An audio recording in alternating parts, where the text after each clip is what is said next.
wasiirka warshadaha Soomaaliland mudane Abiib Edeeriyo Nuur oo ay weheliyaan maamulka dawladda hoose degmada Gabiley ayaa maanta si wada jir ah u dhagax dhigay laamay dhererkeedu dhan yahay 1250 mitir oo dawladda hoose degmada Gabiley ay ka hirgelin doonto gudaha magaalada Gabiley. wasiirka wasaaradda warshadaha Soomaaliland mudane Abiib Edeeriyo Nuur oo goreynba halkaasi hadallo kooban ka ayaa si weyn u guubaabiyay maamulka dawladda hoose degmada Gabiley inay u guntadaan sidii wax uga qaban lahaayeen adeegyada arrimaha bulshada guud ahaanba gobolka Gabiley. maayarka magaalada taariikhda u galaysa gobolka shacbiga ummadda reer Gabiley waayo wadadan muxuu hayalka kilomitirka iyo barka ah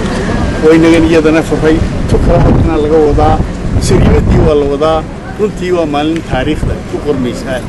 ummadda reer Gabiley ugu qormaysa idinkana waxa ilaahay ambaliyo aad iyo aad baan idinku ambaliyeenayaa waan idinku ducaynayay ilaahay idinku fududeeyo waa la idinku garab galo waan idinku ducaynayaa ilaahay idinku garab galo kuwaniyo magaalada Gabiley mudane Shacayb Maxamed Muuse iyo xogayaha fulinta dawladda hoose Cabdiraxmaan Nuur Abakar iyaguna halkaasi hadallo kooban ka jeediyay ayaa waxa hadaladoodii ka mid ahaa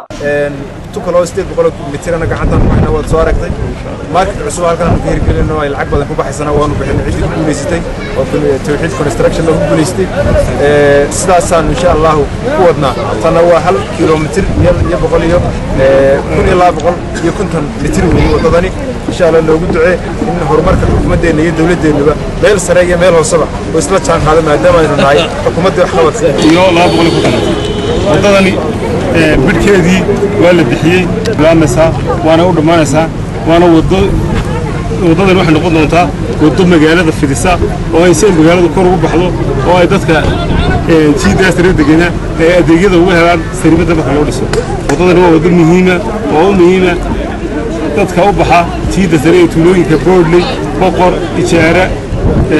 Allah baday Beedbalaad gabagabadina afayeenka madaxtooyada Soomaaliland mudane Axmed Saleewaan Duxul oo halkaasi ka hadlay ayaa ku tilmaamay maamulka gobolka Gabiley inay yihiin maamul oo daayira hawlaha waxqabad loo igmaday isla markaasina waxa uu kula dardaarmay inay dadaalku waxqabad wadadan ayaa qayb ka noqonaysa mashaariicda dawladda hoose degmada Gabiley ka wado gudaha magaalada Gabiley. waa Nimcaan Deeg Ibraahim TV qaranka